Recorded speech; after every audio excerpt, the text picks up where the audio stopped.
everybody, and welcome to this week's episode of the Online Warriors podcast. My name is Nerdbomber. And I'm Techtic. And guys, we have upgraded our studio. We now have fancy boom mics, which means we are sitting casual. The mics are in our faces. We're not leaning over the table. We're fancy. Yeah, so just to give a little insight of our setup, we have like one long desk, and we're both kind of facing the same wall.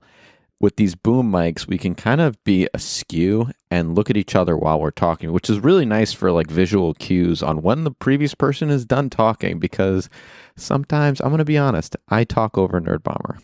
And it's going to improve chemistry because it's going to feel more natural than us just like looking at a screen and reading an article, which we obviously will be referencing news articles and stuff, but like we're going to be able to have a conversation. It's going to be great. My only problem with this setup is I'm too gosh darn good looking. Yeah, kind of. Wow. No, when I like, well, because I Guys, can look in note your that eyes, down. and it's. Oh, he's getting giddy. He's getting giddy. She's gonna make me fall in love with her. I'm gonna be honest. I might.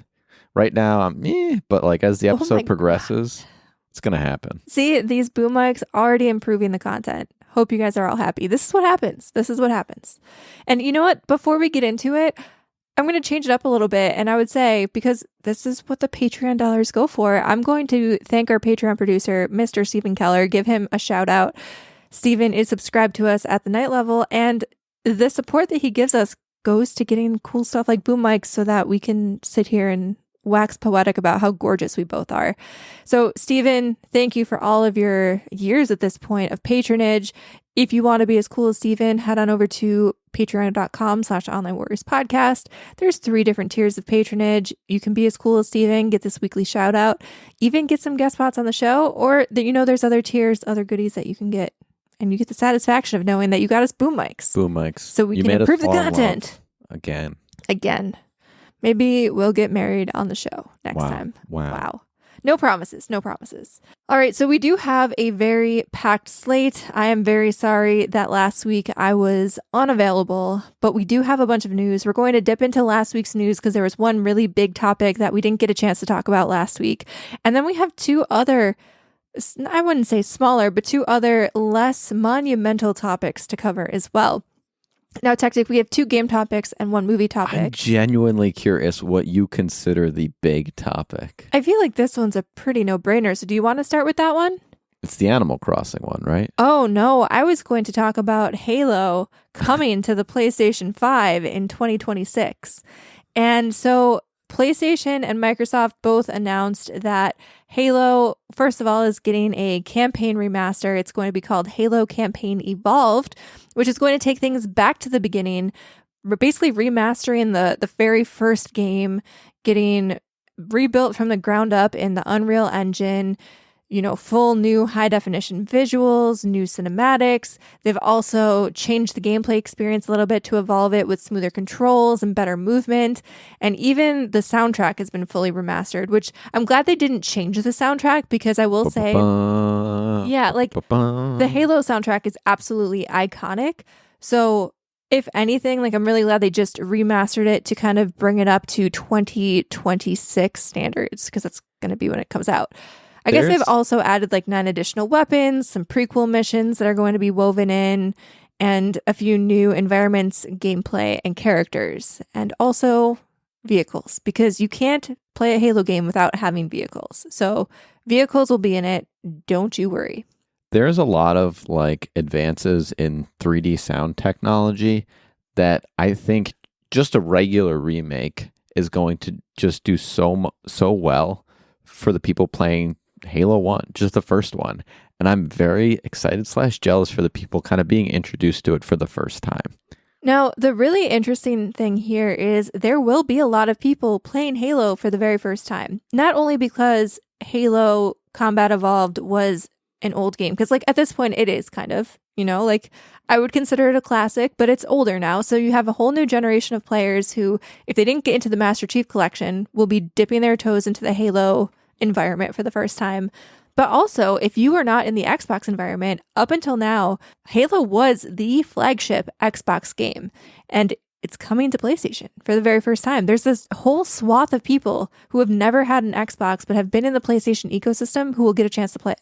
Yeah, this is I mean, even beyond Halo, this is becoming Microsoft is getting out of the we do these games thing. They are just more games as a service. It's becoming more and more evident as we start to see more and more news like this. Now, going back to Master Chief, they're also getting hot Cortana right off the bat. And again, there's just so much to be had here and so many things for people to love. Do you know if they're going to have dual wielding in the first one? I honestly don't believe I saw anything about that. I'm not really sure. That's a really good question. Well, because you said they're going to be getting some like different weapons and things like that. Mm-hmm. And why not do some of the features that were in the second and the third one in the first one? Wouldn't it make, I feel like it would make, if you're remaking the game, I feel like it would make your like controller, like your player controller, if you just did it the same across the board, a lot more like easier, right? I mean, I definitely felt that way. So I'm pretty big into Halo. And I think that's something that's really started over the last 6 or 7 years or so. But I have a group of friends, and Techtic, now you play with us. Woo. But I'm pretty big into Halo, and I've run the gamut, especially like I've played the Master Chief Collection. I was really introduced to it. Like we played, you and I, the campaigns together, but I never really played multiplayer until I started playing with my group of friends who really focus on Halo 3. And when we got into the Master Chief Collection, you know, you have access to all of the different games. And I will say one of the things that really threw me off is every time we switch back to like Halo 2, we don't really touch Halo 1 multiplayer all that much. Or even like we'll move forward and look ahead to Halo 4, the controls differ and it is really jarring. So I do agree, like having some consistency across the board would be great. It would make sense if they're doing it. My question to you is, and I don't know if you're a big enough Halo player, but what do you consider was the pinnacle of Halo controls? I liked Halo 2, and this is kind of a weird take. That is a weird take. But Halo 1, in my opinion, while I think it survives on nostalgia, but I think they really hit their stride in the player controller. That was where they started doing the dual wielding. That's where they realized they had to nerf the needler, because in Halo 2, the needler, like dual wielding needlers, was OP. It was just stupid. So you think Halo 2 was the pinnacle then? Yeah, because I like when you're... You like the feel of...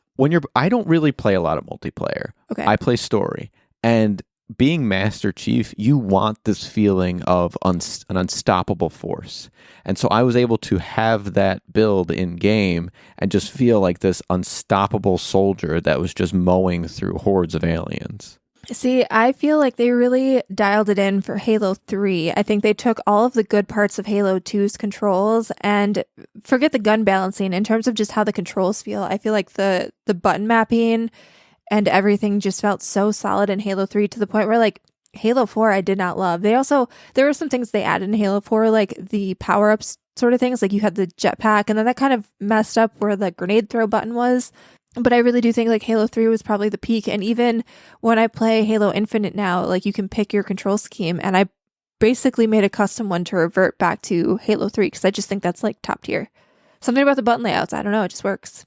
And it's different. Like when I play Call of Duty, I like that button layout, but that's specifically to Call of Duty. Like if I tried the Call of Duty button layout in Halo Infinite and hated it. It's weird. I don't know. Yeah. There is one thing that the timing is not going to be in favor of like what was the zeitgeist when it came out. And I think they need to include some kind of like Rooster Teeth DLC on this. Red versus Blue, because that was kind of like your media you were consuming was Halo, the games you were playing was Halo, and it was like what you were laughing about with your friends. They need to like put the whole bow on this to recreate what was the zeitgeist of those early 2000s. I don't know if you would be able to get enough hype around that, though. I don't think that younger players who might be the target audience for this maybe now, aside from people who are millennials or whatnot, going from nostalgia, but from like a new player base, I don't think they would understand Red versus Blue, which is really sad. I think they absolutely would. Have you watched Red versus Blue recently? Weirdly, yeah. Like in the last 2 years, I've watched episodes of it. The humor is absolutely timeless. And I'm not just saying that it's timeless because, I remember that. It is, I thought I was more mature as far as like the content that I watched. And I've seen like cartoons that Red kids versus are watching. Blue was basically brain rot before brain rot was a thing. Right. It's perfect. Ship it. I think it's too long form. That's the problem. There's no, there's like subtle continuity. I wouldn't call it, I mean, they're shorts. It's perfect. Microsoft, take notes. I'm telling you how to make even more money. So you're welcome. Now, I do want to circle back to a thing you said, though, in that you think Xbox and Microsoft is moving away from being like a games house and they're moving to more games as a service or like service subscriptions. And while I do think that's true to an extent, I don't think they're getting out of making games. I think they are getting out of Xbox exclusivity. And I think this is completely unfounded, but Xbox has doubled down in the last few weeks and they've said, they're still committed to making hardware. But I do think we're going to see the hardware becoming more PC focused, like very high end, very niche stuff, or streaming boxes. All digital content. Yeah, I think it's going to be like one or the other. I think they're going to have like a really premium high end experience, kind of like even the handheld. I think if you look at the price of the handheld, I don't think it's necessarily better than the Steam Deck, but the price is really premium price. So I think you're either going to have your low end streaming box or you're going to have your high end thing. And I think they just want their games to get out. Yeah, let me rephrase what I'm saying. Microsoft does not care about exclusivity. They care about owning IPs. So they're going to continue to bop around, buy studios, take the ownership of their IP, strip it for parts, move forward. But it's not going to be Microsoft Xbox is what you play it on. That's what I meant by games as a service, as in they're going to be selling their games. Which is honestly really weird because then when you look at the console space, and obviously I feel like PC has gotten bigger with the advent of the Steam Deck, and I feel like more people know what Steam is, like for casual players. But if you look at consoles, then it's really going to come down to PlayStation and Nintendo as the two big players, which are very different console experiences. I feel like I don't think they ever compete. Yeah, I feel like you either have one or both, but you're not competing with each other.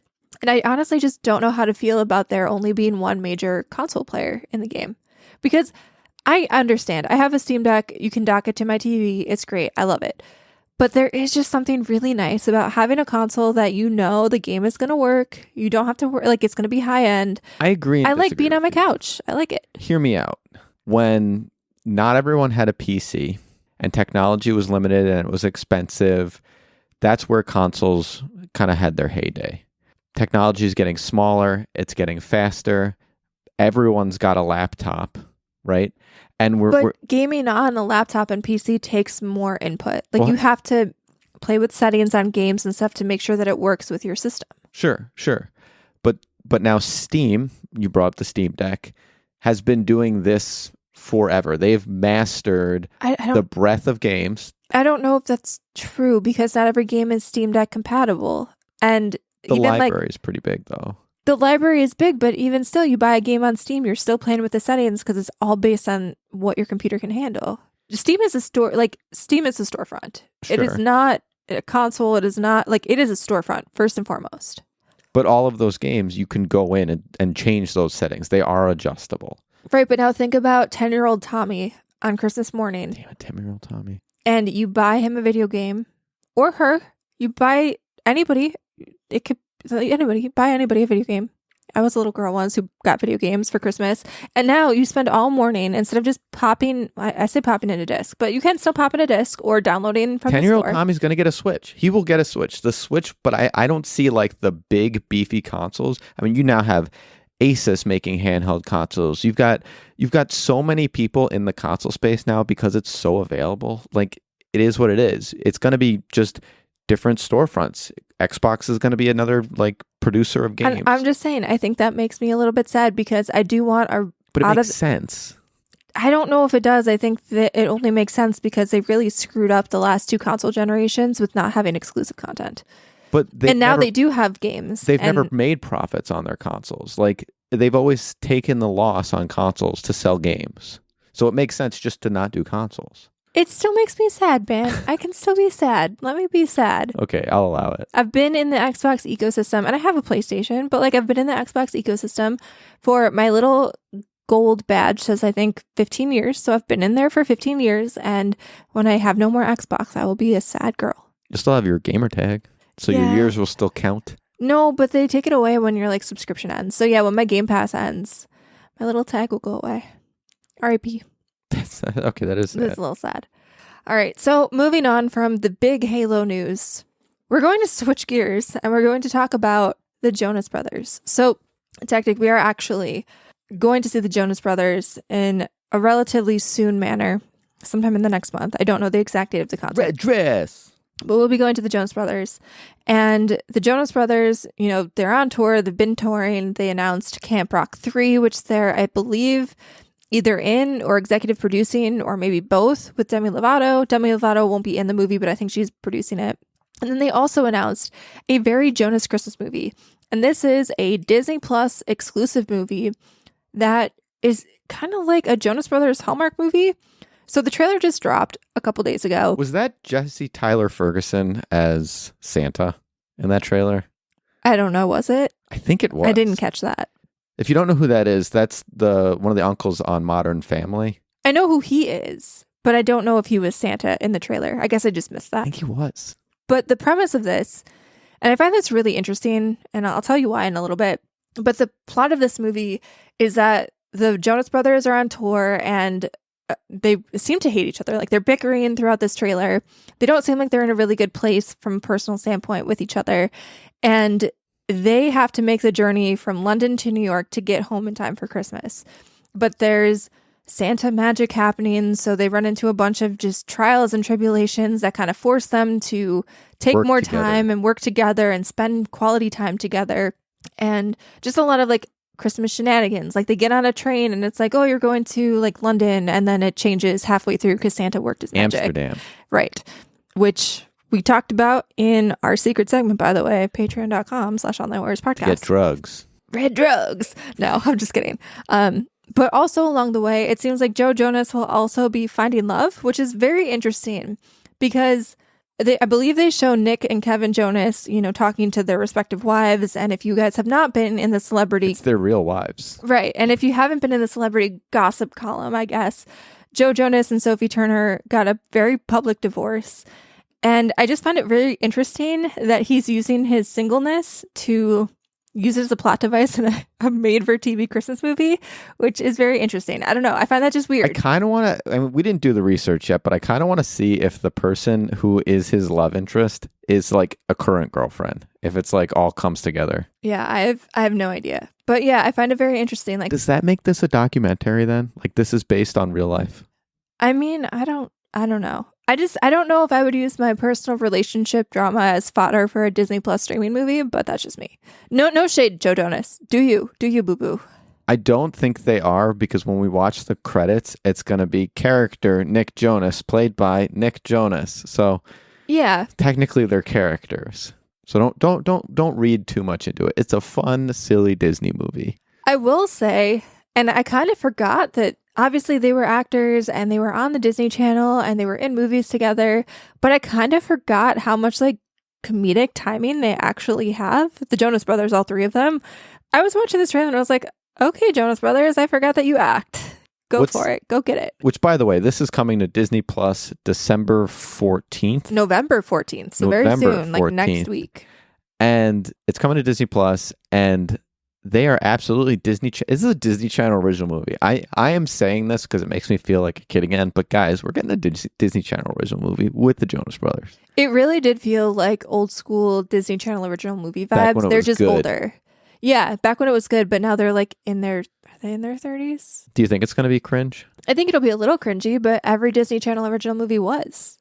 A little bit. Which, by the way, our generation, I believe, is Nick. So yes, 30s. Now, I could get weird with this. Who is your favorite Jonas brother and why?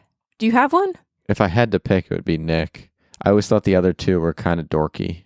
I mean, Joe Jonas was like the standard teenage frontman heartthrob. Like, that was the one... Like, you basically picked between Joe and Nick. Poor Kevin really never got too much love. He was old. Yeah. He always felt like the creepy old guy. I wouldn't say he felt creepy, but these felt, are my vibes. I don't think he ever felt creepy. I just think he felt like he was a little bit more mature to like... Be doing that? Yeah, he was quieter and just didn't have as much charisma, which I don't know. like him a lot better now. Yeah. But this was like, as a youngin' myself watching them kind of come to their own, it was like, oh, who's that old guy? I think I had a phase where I liked Joe Jonas initially because he had like the swoopy hair. Whoa. And then eventually I was just like, I got over that. And I was like, your pants are a little bit too tight. So then I went over to Nick Jonas' side for I hated when the world called him the hot one. I hated that. I didn't liking the hot one, if that makes sense. Hey, I don't know. Sorry. Mainstream, I guess. I'm too hipster for this for this world. But yeah, this is coming to you. It's going to be a Christmas movie, and I think it's going to be a fun watch. I'm going to watch this probably not day one because it's still Thanksgiving season, but I'm in for this one. Yeah, I've officially become one of those people where I don't really watch Christmas movies and do Christmassy things now until around Thanksgiving. Like, I'll give it the week before, but I'm certainly not doing it in the early aughts of November for sure. So now we're going to go into the break before we cover our third topic of the day. We already gave Steven a shout out, but I'm going to give him another one. Hey, Steven, you're awesome. Thanks for being our Patreon producer. And now we're going to hit the break.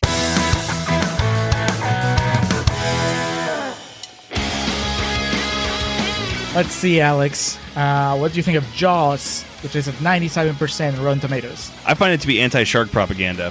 What do you feel about the Entourage movie, which is at a meager 33%? I think they finally got Hollywood right. How about It Follows, 97%? Worse than your parents giving you the sex is evil talk. How do you feel about Juno, which is at 94%? That would be a movie that celebrates a teenage homewrecker. How about Bewitched at 25%? Best television adaptation ever put to film. How do you feel about American Hustle at a towering 93%? Overwrought awards bait. Righteous Kill, 19%. The movie that Michael Mann wishes he had made when he created Heat. Sounds about right. I'm Julio. I'm Alex, and we are the Contrarians. As you can tell, our thing is that we rage against the Rotten Tomatoes machine. Regardless of what we really feel. Find us on Apple Podcasts, SoundCloud, Stitcher, TuneIn, Facebook, Twitter, we're everywhere.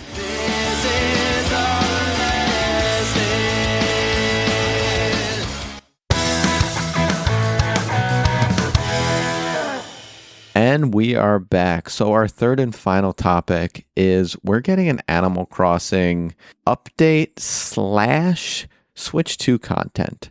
So for Animal Crossing New Horizons, it is getting, we're going to start with the Switch 2 content first and foremost. It is Which we don't have Switch 2 yet, which makes me sad. Yeah, but whatever. It is getting a number of upgrades to work with the hardware in the Switch 2.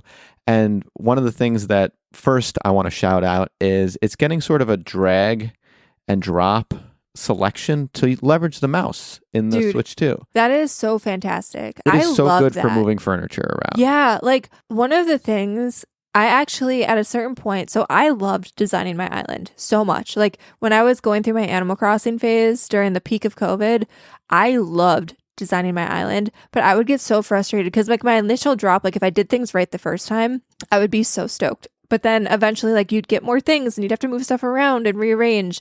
And it kind of felt overwhelming because I hated doing it with the controller. Like I just don't love that. It's not as intuitive.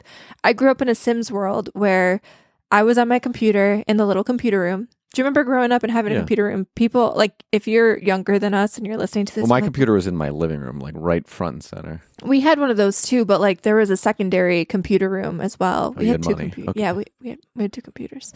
And, well, it was because, like, my parents wanted the main computer, and they didn't want you messing around playing Sims on the main computer. So we had the second computer, but, like, I was a builder. I was an architect. I honestly don't know why I didn't become an architect because I spent so much time in The Sims and it was all because of the ease of using a mouse and point and click. So not only, well, first and foremost, I think that the point and click, by the way, you should be able to like do that on the regular Switch. Hold down a button, move the the joystick. I don't know why it's exclusive to the Switch 2, so that upsets me. Secondly, the next thing we're getting, which is, in my opinion, a big who cares, is better resolution on Animal Crossing. Okay, I kind of get that though, because especially with the Switch 2, like you're paying for a more powerful system. Like when you have the Switch 1 or the original Switch. But we don't need that many more polygons on Animal Crossing. No, but there was definitely moments, especially when you had it on the TV when it was in docked mode, where you could see the jaggedy edges of the faces. Like there were supposed to be round faces, but there were jaggedy edges. And we have a big TV. And like it didn't bother me because I'm playing Animal Crossing. I don't need super high fidelity. But if I shelled out money for a Switch 2, I want those pixels to be smooth. Okay, fair enough. So those are the two upgrades that are going to be like really specific to like the base Switch 2 hardware. There's a couple other Switch 2 specific things that you're forgetting if you're talking about like Switch 2 specific. So one is going to be bumping up the maximum capacity of visitors on your island. And so now you're going to be able to have 12 people on your island instead of just 8. And you're probably thinking, oh, big whoop. But I distinctly remember, and again, this goes back to COVID because I haven't played the game in a while. But we would have like parties where we'd show people our island and people would come over. And I remember having to coordinate over Discord. I'd be like, okay, these people left, you can come in now. And like, that was just so annoying. And I know bumping it up to 4 additional people doesn't sound like a lot, but especially too, like when I was trading turnips, that was very important. Being able to maximize the people on my island who could sell turnips, man, that would have been great. Fair enough. And then the other thing is you can use Switch 2 game chat now when you're playing with people. So when you have those 12 that's where I was people, talking with like the Switch 2 baseline, because the game chat I think really shines with that camera hardware, and that's where you get the game chat, but you also get like your face and your icon around your character so your friends can see your own personal emotions while you're playing. So that's going to be added functionality to the game as well. I don't think even needing to see people's faces though is important. I remember having to on my phone have Discord running because I'd be like, hey everybody, come to like this top corner of my island. I want to show you this cool thing I set up over here.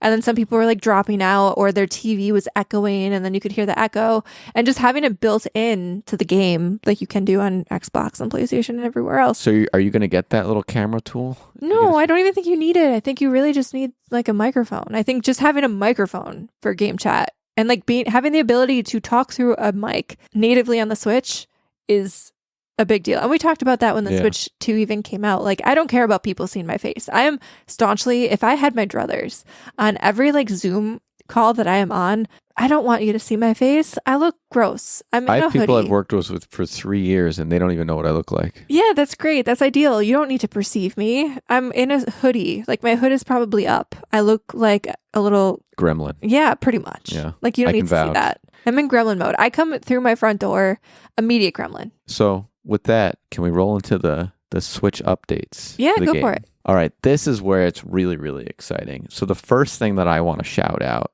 is we're getting a lot of new items. And the main item that I thought was the absolute bee's knees. Bees. It wasn't bees. It was the megaphone. The megaphone. I could give 2 shits about this. Well, no, think about when you're doing missions. You have to check in every damn house to find that one person that needs the clothing that you're trying to give them.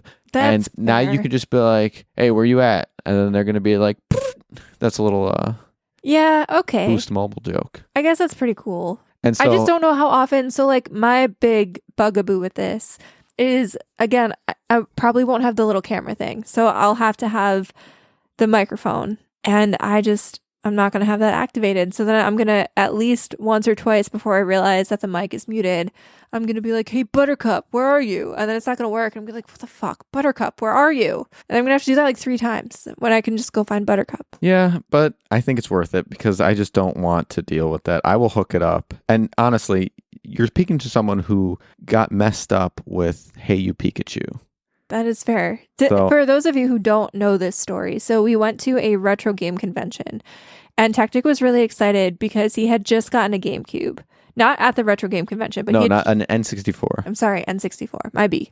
And he had just gotten the console and we were at this retro game convention and he stumbled across, he was looking for games and he found Hey You Pikachu and he bought the cartridge and he was super excited. And me, like, I don't know, I really wasn't paying, I guess, too much attention to what was happening. I was just like, oh yeah, that's cool. I can't wait to try that. So we get home and he puts the cartridge in and then realizes the mic didn't come with the game. So we have no way to play it. And he's just sitting there screaming at the TV. Pikachu! And it's not working because there's no mic built into the controllers like there are these days. But it was one of the, like, I wanted it because I thought I wanted it as a kid. So I was just like, all of my friends' stuff worked. And I mean, honestly, one of these days you probably should just find the mic attachment and buy it so that you can try it. There's like it. a third-party aftermarket one that works. It doesn't even have to be the OG. But I'm excited for the mic feature. I love that I can just call them out, and that's going to make missions so much easier. The next thing that I want to make mention of is they are adding a resort hotel to the island. Now, this is a beachfront property where you are basically decorating each room, and decorating the room gives you tickets to then... Love it. buy other items and sort of fill out this resort. And it's really cool, but for those of you who don't know, this isn't original. This was already released and done similarly in Animal Crossing Pocket Camp. And I know what you're thinking. That's the mobile game, That's right? the mobile game. I'm a big You animal. played that. I played the shit out of it. That was before I got into Animal Crossing, and I remember, I'm not going to lie to you, I made fun of you a little bit. I was like, why are you playing this The whole game? premise is literally decorating, and you get like star ratings, which I'm surprised that they didn't have the star ratings here. It was just kind of like binary. You decorated it or you didn't. Well, I mean, probably mobile game limitations. Well, the mobile game had more. Oh, okay, sorry. Maybe it's just not announced yet. You get star ratings based on like how coordinated you are, if you followed the theme, and it was like really involved. So you'd like be encouraged to think outside of the box. And I'm a little bit disappointed that they didn't incorporate a lot of those features in here. Again, though, you don't know that it's not going to be. Like I said, it was sold as binary, like you did it or you didn't. But I agree. Let's see this develop. There's a lot of meat on that bone, and I want to see more. I do have a question before we move off the hotel. So, like, when you move onto the island, Tom Nook basically, he will take your firstborn son if you don't pay your mortgage off. He will constantly be hitting you up and being like, I will take more money. So do you think the hotel managers are like beholden to chill. Tom? You don't think that they owe Tom Nook a buttload of money? No. It's prime property on the island. No, they're chill. You think Tom Nook is like Tom in Nook on didn't it? build it for them. They built it themselves. It's I their built my hotel. house too, I thought. Nope. He had his people put in the extensions and all that other stuff. Okay, but I like terraformed his entire island for free. Trust me, Tom Nook is a crook. In Pocket Camp, he's got me paying for my RV. I get it. But my RV's maxed out. Either way, these guys are off the hook. Don't worry about them. They're good people. Okay. Plus, they've got the open seas. They got their riches elsewhere. Okay. The next thing is a quality of life improvement. So now Rossetti, you guys remember him if you've played the GameCube version and you quick reset the game. Rossetti would pop up and scream at you. Really? Yeah, he was Why? because he doesn't like when you're like hard resetting the console. He only wants soft, gentle save game resets. What was his point? Just to be a warning? Yeah, Okay. and then like you would get punished if you did it again. What was the punishment? I never played, seriously, Animal Crossing New Horizons was the first game that I played. Well, he would yell at you, and then he would like take your face sometimes. What? Yes. No way. I'm not joking. I feel like you're messing with me. I am not joking. You feel free to look this up after the show. Your face would get fucked. I'm so confused Oh, and concerned. it was the stuff of nightmares. Okay. So why do I want him in my game then if he's going to fuck my face? So the purpose that he's here is he offers a service now where if your island is messy, weeds, trees, just items and clutter, he will clean them up for you so that you're not burdened with constantly the upkeep of your island. And Okay, I love that. Hear me out. So like I could get that if I'm like, I love that idea for when I take 2 years off and I want to go back into my island because it's You don't probably have to overgrown. use him. But I guess not, but I'd feel compelled. But there is something relaxing. And I feel like people who don't play the game often or who are maybe new to it will now miss the entire relaxing environment that is getting rid of weeds. Like when I first started playing this way back in the COVID years, I was like, hey, I don't see how this could be fun. This feels like chores. But there was something so therapeutic about clearing out the goddamn weeds. Let me tell you something. To each his own. I have never felt relaxed pulling out weeds. Really? I like stepping on spiders in my house, but that was it. Huh. I found the spider smushing to be very therapeutic. I liked also going around and like getting the fruit off my trees every day. Like that was fine, but that the was weeds so- stressed me out. why? I don't know. You just Anxiety. Pick 'em. You just pick them. Like, I don't know what to tell you. I'm sorry. You're walking around and there's a weed. You just pull it. So this is a service that is going to be offered. Get hyped for it. The next one, Luna's Dream World, which I thought was very weird. So you go to bed, it zooms in on your little face, and you go into your dream state. And it's a series of up to 4 islands that you can now customize that are completely separate from your own island. I do kind of love this just because like you run out of room on your island. So this just gives you more real What's estate. the point? It's not real. I mean, none of this is real. Yeah, none but of it is real. So like who cares? Like- It just gives you more room to grow. I was hoping to see things like it just looked like here's another map that you can have. I wanted to see, hey, this is a dream world. You can do things that you can't do in regular world, like fly. Like I wanted to see them like take it to that level because I thought like, oh, you want an island in the clouds? Here's an island in the clouds. Make it dreamy. Don't just make it another island. Do you know what I mean? Like they don't even have to like add new abilities like flying. They could just make I guess we'll call it the prints or the tile maps of what is the regular island cloud based. And it's all the same kind of structures at their heart. From a development standpoint though, like why would you do that when you can just give you another island? But then people have the exact reaction I'm having of what's the point? The point is that I ran out of space on my island and I need more space, and this is how I do it. No. Really, like the real solution is find a way to somehow change the tectonic fault lines in the game so that the water goes away and you have more island space to maneuver. And the other thing that's interesting with these dream islands, I got really sciencey on that, is it's like Inception, where if you all fall asleep together, your friends can come to your island as well. And they can help you build stuff, which I find very cool, and I love that. It's okay. Now, given all those updates, what's your favorite thing? So, personally... And it can't be the megaphone, because that's mine. No, I don't care about the megaphone. I already established that. I think personally, this is going to sound crazy. Obviously, the mouse. I think that is my favorite thing. But if I had to pick a runner-up because the mouse feels a little too obvious, I do kind of like the dream world. Having a fresh slate without having to get rid of my original island, fantastic. Love it. And I feel like, and I wonder, and I might need to Google this after, and someone fact check me, it's fine. But one of the things, so like if you share a console, like you and I, we then would be on the same island, right? I wonder if in your like dreamscape, is that your own personal... I can have my own personal. Right. That's really good for families sharing the same island. So then you don't have to worry about, like, you can just do whatever you want. I'm back on board. Yeah. And you'd be like, hey, I'm island slot 1 of 4. Right. Okay, we're in. I'm in. That's great. I don't know if that's how it's intended to be, but like that's how I would use it. Absolutely. Because I would be so frustrated to log in. Like I'm just imagining. So I'm imagining a world where I'm for whatever reason sharing a console with my nephew, and I don't. But I would be so frustrated to log in, ready to pick my weeds, get my fruit, and go into my beautiful house that is well thought out and organized. And I would go in there, and everything would just be amok, and I would be so mad.